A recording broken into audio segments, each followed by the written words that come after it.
Bismillahirrahmanirrahim.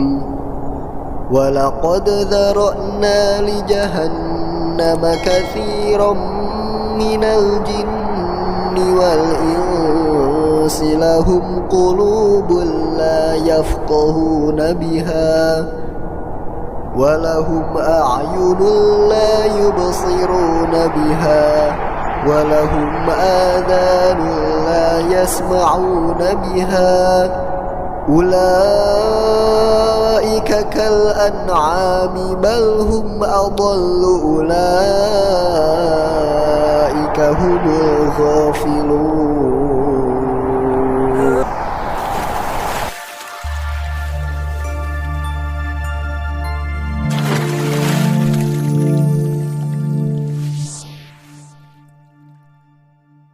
Bismillahirrahmanirrahim. Assalamualaikum warahmatullahi wabarakatuh.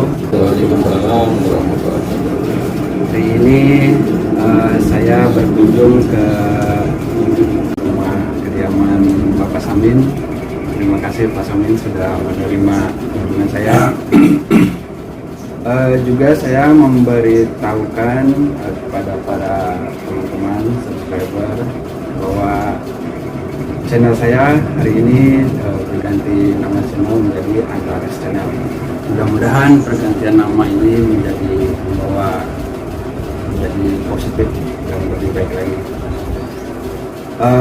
Untuk pembahasan kali ini kita akan membahas tentang tadabbur alam atau tafakur alam, mengenai apa-apa yang Allah jadikan.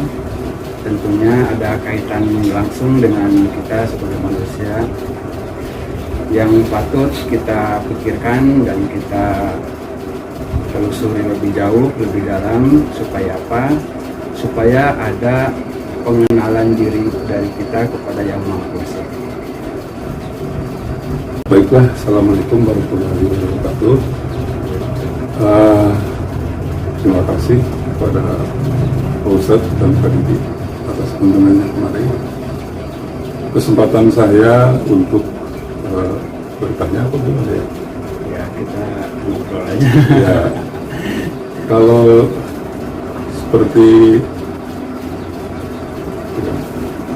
seperti yang pernah saya dengar itu hadis ya, itu yang namanya man arafa nafsahu faqad arafa Allah itu sebagaimana tadi bagaimana untuk lebih dekat lagi, lebih paham lagi untuk kita mengenal pada Allah. Ya itu tadi ya, dengan hadis itu yang baik, sudah ada pertanyaan sedikit. Saya hanya membantu untuk lebih memperjelaskannya. Sebelumnya saya awali dulu. Assalamualaikum warahmatullahi wabarakatuh. Waalaikumsalam. Subhanallah walhamdulillah wala ilaha illallah Allahu akbar walillahil hamd. Asyhadu an la ilaha illallah wahdahu la syarikalah wa asyhadu anna Muhammadan abduhu wa rasuluh. Selanjutnya yang saya hormati YouTuber kita sekaligus juga pembawa acara yang tadinya adalah channel Maman Adi Channel, sekarang katanya mau berubah nama. Entah dia selamatan tangga. Ya, ini ditunggu itu sebenarnya. Jadi kita dengar katanya mau berubah nama menjadi Antares Channel. Kita belum menanyakan Antares Channel itu makna, arti secara harfiahnya Antares apa, makna dalamnya, kita belum tanyakan. Patut kita tanyakan nanti biar kita lebih jelas lagi. Terima kasih waktu yang sudah diberikan ke saya. Juga Pak Ahmad, Pak Samin, terima kasih sudah menanyakan. Itu orang bilang adalah hadis Taman Arofa nafsahu faqad arofa. Tapi ada juga yang mengatakan bahwa itu ada semacam syair dalam bahasa Arab. Syair yang dimaksud itu bukan syair yang jelek tentang mana rupanya atau ini menjurusnya adalah pada pelajaran tingkat 2 dan pada pelajaran tingkat 3 dengan pertanyaan itu. Karena ada pernyataan jadi barang siapa atau siapa saja orangnya yang mengenal dirinya, kalau di sana secara harfiahnya dirinya besar ya, yang mengenal dirinya pasti dia akan mengenal Robnya. Nah, acara mengenal Robnya ini yang menjadi pelajaran tingkat 3 kelihatannya. Jadi bahasnya rada berat, tapi menjadi ringan. Bagian itu kita tidak bahas, itu mengalir ke sana saja. Yang terpenting adalah perilaku kita terhadap diri kita itu, man arafa nafsahu, seperti itu, kayak bagaimana selanjutnya yang harus kita laksanakan. Tentu ada beberapa perilaku yang jarang sekali kita laksanakan dari zaman dulu, walaupun kalimat itu sudah ada dari zaman dulu. Kita pernah mendengar, saya pribadi pernah mendengar dari orang bijak berbicara tentang, dia waktu itu menanyakan rambut berwarna hitam, tapi kalau kita cabut akarnya berwarna putih, itu kira-kira siapa sih yang ngecatin seperti itu? Akarnya berwarna putih tapi dia muncul berwarna hitam. Pada saat-saat tertentu, waktu yang sudah ditentukan, dia berwarna putih. Dari dasar putih dia berwarna putih, yang namanya uban. Seperti saya udah lebih banyak, hampir 99% itu uban. Jadi pernyataan itu belum pada waktu itu saya bisa mentelaah apa sih maksudnya bicara tentang itu. Kemudian saat yang lain saya datang keadaannya belajar ke sana, orang bijak itu pun berkata, kalau soal sepatu atau hak sepatu dipakai tiap hari berjalan, apalagi berjalannya di aspal, apakah menjadi tipis atau bagaimana hak sepatu? Jawaban hadirin semua itu pada waktu itu tentu saja menjadi tipis ya, karena terbiasa batu, tanah, pasir, lagi aspal, menjadi tipis. Kemudian orang bijak itu bertanya kembali, bagaimana kalau dampal kaki? Dampal kaki itu tapak kaki pada bagian tumit.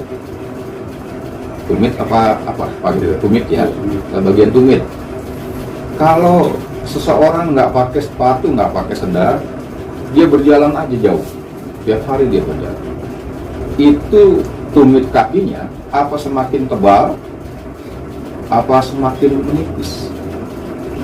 Jawaban daripada kawan-kawan pada waktu itu semuanya semakin menebal, karena kapalan.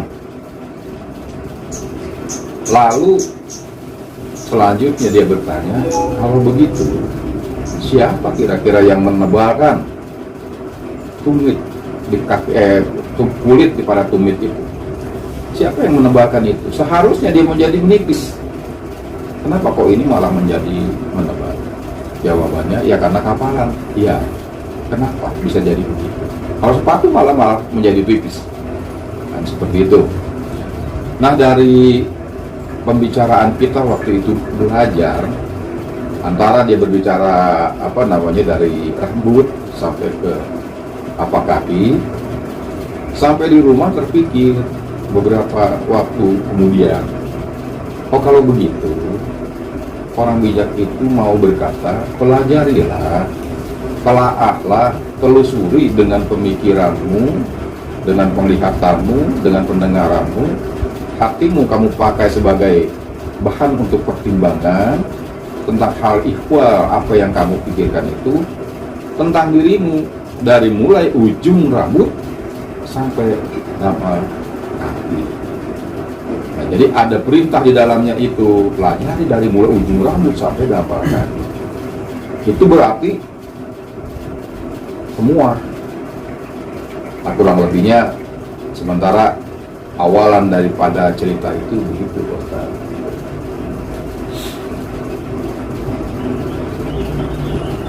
Maaf Pak Samin, nyambung sedikit pertanyaan. Berarti arah tafakur itu kita bisa mengawali dari memikirkan tentang diri kita dulu. Lanjut ke berikutnya, berarti manfaat dari tafakur itu sendiri, kira-kira gambaran kasarnya itu apa sehingga dengan tafakur kok bisa mengenal tentang yang Maha Kuasa? Kalau manfaat nanti, adakah manfaat ataukah adakah nggak manfaat, tergantung orangnya. Kan kita bekerja dulu, baru nanti ada pencapaian. Manfaatnya di situ, di man arofa nafsahu faqad arofa robbahu sendiri udah dikasih tahu akan kena rohnya, itu kan, akan kena rohnya. Cuma yang kita bicarakan bukan bagaimana kalau kena rohnya, nggak gitu. Yang kita bicara dia itu ya, susah kita untuk mencium kesana. Cuma yang kita mau bicarakan adalah jalannya kayak gini, kan kayak gitu. Nah, sesuai dengan pertanyaan lanjutan dari pertanyaan Pak Samin tadi, lantas gimana manfaatnya? Sudah barang tentu, walaupun itu bukan ayat Al-Quran, petunjuk yang demikian itu bila kita kerjakan dengan sungguh-sungguh, manfaatnya luar biasa sekali. Tapi bagaimanakah kita langkah-langkahnya mempelajari itu? Ya kita singkat saja lah, kita nggak urut dari mulai rambut sampai kulit, kepala, batu kepala, nggak seperti itu. Tapi kita lihat yang besar-besar yang ada dalam tubuh. Contohnya aja jantung. Itu jantung, kalau pada malam hari, otak siapa yang kalau lagi tidur itu nggak perai otaknya? Perai istirahat bahasa kita mah. Istirahat otaknya. Dia udah nggak lagi dipakai berpikir. Kecuali dia keadaannya matanya terbuka, melek bahasanya mah. Ada saja yang dia pikirkan, yang dia lihat terpikir, yang dia lihat terpikir. Tapi pada waktu tidur, itu kan otaknya menjadi perai, menjadi istirahat. Lantas apakah plus jantungnya ikut istirahat? Kan enggak. Jantungnya itu enggak ikut istirahat. Jantungnya tetap berdetak, berdenyut, memompa darah. Cuma menurut dari para medis, kalau orang dalam keadaan stabil seperti ini, berapa denyutan jantungnya? Kalau dia berjalan, berapa denyutan jantungnya? Berbeda lagi. Karena kita bukannya para medis, ya kita nggak tahu ke situ. Cuma ada perbedaan. Bila dia lari, tentu lain lagi. Bila dia tidur, paling rendah denyutan jantungnya. Karena nggak akan dipakai kemana-mana. Hanya untuk menjaga kestabilan orang itu hidup. Nah, yang mendenyutkan itu pada waktu otak kita udah libur, karena kita tidur, apa Pak Samin yang nyuruh, yang nyetel, biar jantung saya berdenyut aja sepanjang saya tidur sehingga saya bangun kan saya masih hidup. Apa begitu? Apakah Pak Ahmad istilahnya yang nyetel jantung itu, ayo berdenyut aja ya, saya mau tidur dulu nih? Kan enggak. Ustaz Rahman juga nggak begitu, saya juga nggak begitu, semua orang pun nggak begitu. Tapi jantungnya tetap berdenyut, jantungnya tetap memompa darah. Yang demikian perintah kita, apa perintah siapa? Kalau bukan perintah kita jawabnya itu bukan perintah saya, karena otak saya sudah libur, saya tidur. Itu bukan perintah saya, mohon maaf. Misalkan sampai sumpah-sumpah juga, sumpah ada bukannya perintah kita. Lalu kita kan ada semacam rasa penasaran, kalau begitu perintah siapa? Apakah dia maunya aja begitu? Dia berdenyut. Apakah si jantung itu maunya aja begitu? Nah juga kan, ini pasti ada yang menggerakkan, ini pasti ada yang memerintahkan. Kira-kira kalau pertanyaannya sampai ke sana, walaupun memang belum begitu mengarah itu kepada yang Maha Kuasa, jawaban kita apa coba? Mas Amin nggak berkuasa walaupun atas dirinya jantungnya sendiri. Kalau dia mau berhenti, Mas Amin jangan berhenti dong, nggak bisa begitu. Kalau dia mau berhenti, mati aja kita. Kalau Pak Ahmad nggak puasa, Pak Samin, saya juga nggak puasa juga atas berhenti atau nggak berhentinya denyut jantung itu, yang menggerakkan itu pastilah yang menjadikan kita. Pastilah Allah Subhanahu Wa Taala yang menjadikan itu dengan kekuatannya. Dia yang telah menyeting sedemikian loh, kalau boleh kita pinjam kata nyeting, kita salah enggak ya pada yang Maha Kuasa kita bilang nyeting. Kehidupan ini sudah sedemikian adanya.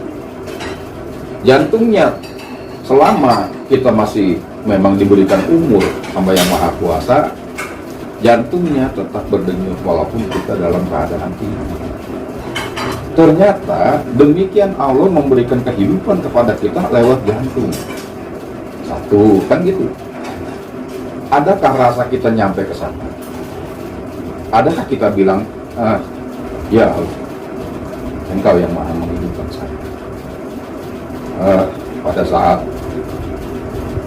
saya tidur, saya udah nggak tahu apa-apa.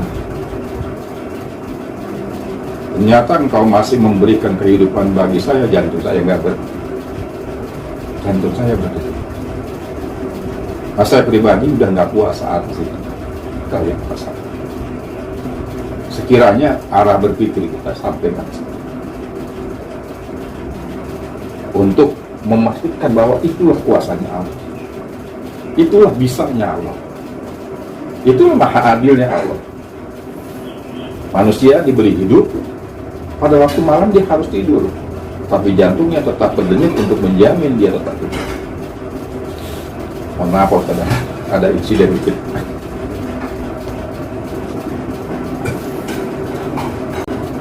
Itu seperti itu Pak Sami. Kalau kita efek mempelajari daripada jantung. Belum lagi kalau kita pelajari, kita sambungkan kepada apa namanya? Jantung memompa darah. Tentu nanti akan beredar ke seluruh tubuh. Karena darah itu pembawa saripati makanan yang akan menjadi energi, menjadi tenaga seluruh tubuh.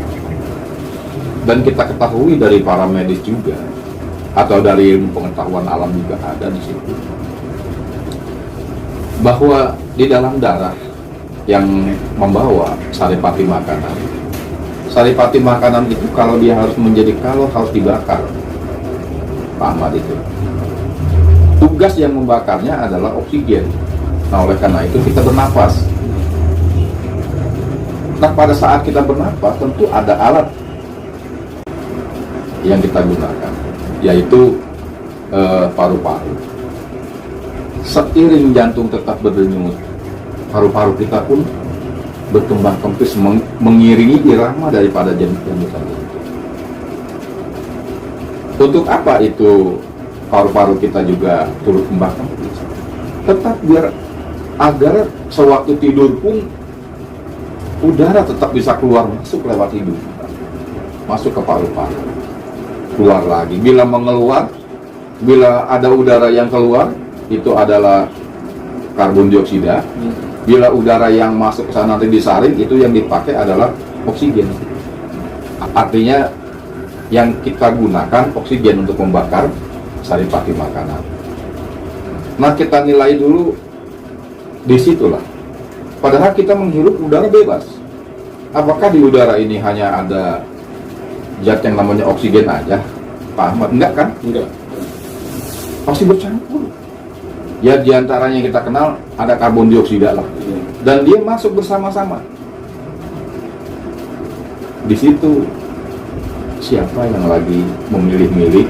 Ini oksigen boleh masuk, karbon dioksidanya boleh keluar saja, karena tidak dimanfaatkan, bukan nggak bermanfaat, tidak dimanfaatkan. Siapa yang lagi memilah-milih? Nah, seperti itu ada. Nah, nanti dari paru-paru akan diambil oleh darah. Mengambilnya saya tidak bisa menjelaskan begini, begitu cara mengambil itu saya nggak bisa jelaskan, mohon maaf. Kita tahunya hanya bentuk globalnya. Jadi darah akan mengambil oksigen. Dari situ barulah beredar ke seluruh tubuh. darah yang dari seluruh tubuh yang sudah dipakai tadi akan ada toksin, kotoran. Dia harus kembali lagi ke jantung melewati ginjal. Ginjal menyaring toksin, sisanya akan dikeluarkan ke sana, darahnya menjadi bersih lagi, kembali lagi ke jantung. Dan karena itu di dalam jantung katanya ada bilik kiri, ada bilik kanan, serangan kiri, serangan kanan. Maka aliran darahnya pun bercabang dua seperti itu. Di sini ginjal pun dua. Dia menyaring, alat kecil itu, nggak gede, tapi dia menyaring. Bila sudah bersih disaring di ginjal kita, masuk lagi ke paru-paru, masuk ke jantung.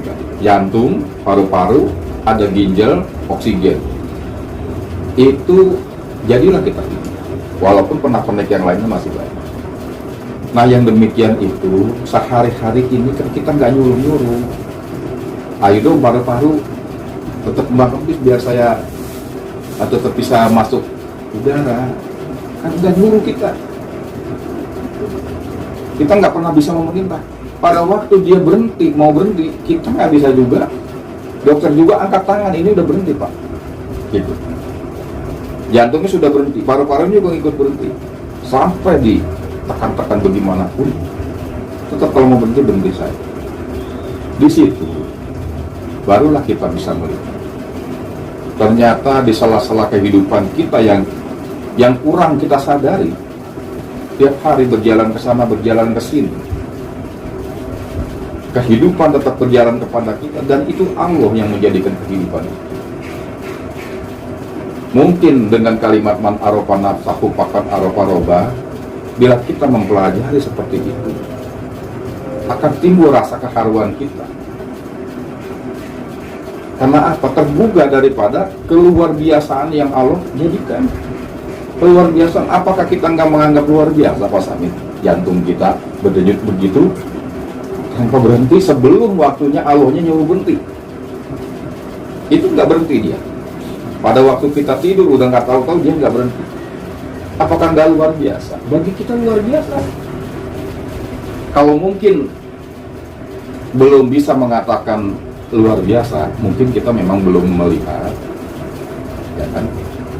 Kuasa Allah ada di situ. Jadi bukanlah kita harus menjadi seorang ahli bedah jantung, bukanlah harus menjadi orang ahli dari paru-paru, bukan maksudnya. Agar dari cerita itu ada nggak keluar biasaannya bagi diri kita nganggapnya. Agar nanti menimbulkan rasa haru kita. Di rasa haru itu ada pengakuan dalam batin kita, itu nggak bisa bohong. Ya Allah ya Rabb, itu kuasa. Saya nggak bisa bantah. Itu kuasa. Kalaupun saya mau membantah, dokter sendiri nggak bisa memastikan kapan jantungnya berhenti. Paling dia bisa katakan apabila ada salah begini, jantung akan berhenti.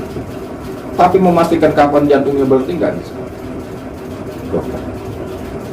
Dia juga sama berkata kepada kita. Itu kuasanya yang maha kuasa Pak. Kalau memang dia kasih kesembuhan, kita akan sembuh. Saya hanya sekedar berusaha, sekedar ikhtiar, kan gitu. Anda daripada dia juga menyerah tentang itu. Nah kalau begitu, apakah kita membiarkan otak kita liar, nggak mau berpikir ke arah itu? Ini Allah yang menjadikan. Sama dengan ceritanya zaman dulu Nabi Ibrahim mencari apa? Mencari Tuhan. Dia lihat matahari kan gitu. Matahari berlalu begitu aja. Kok matahari ada berlalu? Dia lihat bulan sama juga. Artinya dia perhatikan itu, sehingga dia temukan di balik matahari pasti ada yang mengendalikannya. Dia temukan itu ya Tuhan. Jadi bukan matahari ya sebagai Tuhan, kita juga begitu kan. Bukan jantung sebagai Tuhan. Dan kita memang nggak akan jadi dokter. Tapi terlihatkah amal kita? Dengan rasa kita, terlihat nggak? Tentu kalau kita bilang terlihat, orang-orang semua juga pakai mata. Tapi ini udah bukan lagi. Pakai wawasan kita, terlihat nggak di situ ada kuasa Allah? Kalau bisa mengakui dengan segenap rasanya, pasti kita akan timbul haru. Cirinya ada nanti ada misalnya. Itu mungkin manfaatnya ambil sendiri saja, silakan manfaatnya satu di situ. Karena manfaat yang kita sebut di sini nggak bisa kita katakan seperti bagaimana manfaatnya, kan gitu. Ini bagaimana orangnya saja. Bila emang dia sampai tapakurnya, dia lihat kuasa Allah, sama dengan misalkan kita tapakur tentang pohon durian. Di balik pohon durian itu kita kan bukannya hanya melulu lihat pohon durian dan pohon durian itu kita kaji begitu sehingga kita dapat ilmu dari pohon durian. Di balik pohon durian yang bisa hidup sedemikian rupa, ada siapa yang menghidupi dia? Tentu ada Allah. Semua orang, kalau saya kira-kira benar nggak nih? Bahwa semua orang tahu bahwa di balik pohon durian, di balik diri kita ada kuasa Allah. Tahu kan ke situ? Apakah berarti dia mengenal? Mungkin belum tentu bagaimana orangnya, kan gitu. Kalau mengenal. Nah, makanya diharapkan kepada kita dengan seringnya kita mempelajari tentang diri kita ini, harapannya adalah biar bisa mengenal kepada arah yang maha kuasa, yaitu Allah yang menjadi. Mungkin yang menulis kalimat seperti itu sudah mencoba. Nah, jadi sekarang bagaimana untuk bisa memastikan iya enggak sih? Bagaimana Pak Ahmad kira-kira? Dia bisa memastikan iya enggak sih mana harapan nafsu pakur dan harapan. Ya benar, menurut saya itu jadi bahan untuk kita bertafakur diri sendiri gitu, dalam keadaan diri sendiri, nggak perlu jauh-jauh, nggak perlu apa gitu kita memahami. Cuma terkadang Pak Guru saya sendiri lupa maksudnya sama kesibukan dunia gitu, tafakur mah jadi. Padahal kalau kita lagi kan gitu, itu seringnya mungkin kebanyakan manusia juga begitu kali ya, udah lagi sibuk yang lain begitu urusan. Padahal kalau kita mau sejenak berpikir gitu kan, ini pada panjang kan gitu, nah ketemu nanti di situ ada kuasa. Artinya gini, itu pertanyaan pancingan. Sebenarnya itu pertanyaan pancingan. Benar nggak sih seperti itu? Man arafa nafsahu faqad arafa rabbahu. Apa benar? Kalau kita memperhatikan tentang barang siapa orang yang memang memperhatikan, dia memperhatikan kalimatnya, tapi kan dengan segenap inna sama wal absara wal fuad, dan tentu kita pikirkan. Benar nggak sih nanti kita akan tahu, akan kenal kepada rohnya? Kalau emang jawabannya, kalau memang pengen tahu jawabannya, laksanakan aja. Coba, karena yang akan bisa menjawab bukan saya. Saya menjawab untuk diri saya, Pak Amin. Untuk diri saya menjawabnya. Mungkin kalau saya merasakan, misal beginilah ya, itu es warnanya hijau, merah, kuning, es zaman sekarang. Kita lihatnya enak sekali, itu manis tuh. Siapa kata manis? Coba bilang enak. Nah begitu saya sedot pakai sedotan, benar enak. Bagi Pak Samin sama Pak Ahmad belum tentu bilang enak tuh, karena belum dirasa. Oleh karena itu, memastikan ada manfaat, memastikan benar enggak kita akan kenal kepada rohnya, diri kita sendiri. Cari saja itu. Maka kita sebenarnya berjalan-jalan di atas muka bumi ini, sepanjang ada pencarian dosanya. Ada pencarian, sesuatu yang memang nggak bisa dikasih sama orang. Kalau Pak Samin nyari batu akik Jambar, dari sini sampai ke Sukabumi kemana? Mungkin suatu saat ada yang ngasih, nih Pak, Bapak jangan nyari lagi jauh-jauh, ya. Udah banget, tapi kita bawa pulang. Tapi pencarian yang begini, yang menarapan asal pakat robah kita sendiri, bisa nggak kita menemukan itu? Tergantung daripada kesungguhan orangnya. Tapi kita bukan hanya mengandalkan kepandaian seseorang mengurai apa-apa yang ada di sini. Kita bukan juga mengandalkan orangnya S1, jadi bisa dia mah enggak. Kalau hanya untuk golongan S1, S2, S3 yang bisa begitu, ya kenal awalnya jadi orang-orang gitu. Kita gimana yang enggak sekolah sampai sono-sono? Kan gitu. Nah, makanya ada ayat inna akramakum indallahi atqakum. Kan gitu. Jadi itu mah umum kan? Nggak disebutkan hanya para ulama, nggak disebut para cendekiawan dan sebagainya. Kang Batu pun bisa. Nah jadi terserah kita mencarinya, tergantung kita. Sebatas itu. Kalau mungkin ada lanjutannya silahkan, kalau memang dirasa pas ya sudah. Ini mohon maaf kepada pemirsa subscriber Antares Channel ya. Iya. Ini saya pribadi ya, kami lah bukan untuk mengajari, hanya sekedar sharing belaka. Tak benar tak enggak, tergantung kita yang apakah kita mau jalanin apa enggak. Bila dijalanin silakan, kepentingannya bukan buat saya, buat masing-masing. Bila nggak dijalanin juga, hidup itu pilihan, bebas saja menjalankan yang mana. Cuman saya bukan seorang ahli, jadi beginilah keterangannya. Bila bisa keterima, alhamdulillah. Nggak terima, ya nggak apa-apa. Yang penting mah kata yang punya channel di subscribe aja. Itu begitu ya. Begini. Lanjut, naikin lagi pertanyaannya. Udah mulai naik ini. Kalau kita mencari tentang keajaiban yang Maha Kuasa, itu sesungguhnya di dalam diri kita sendiri pun itu keajaiban yang Maha Kuasa itu. Kalau kita mampu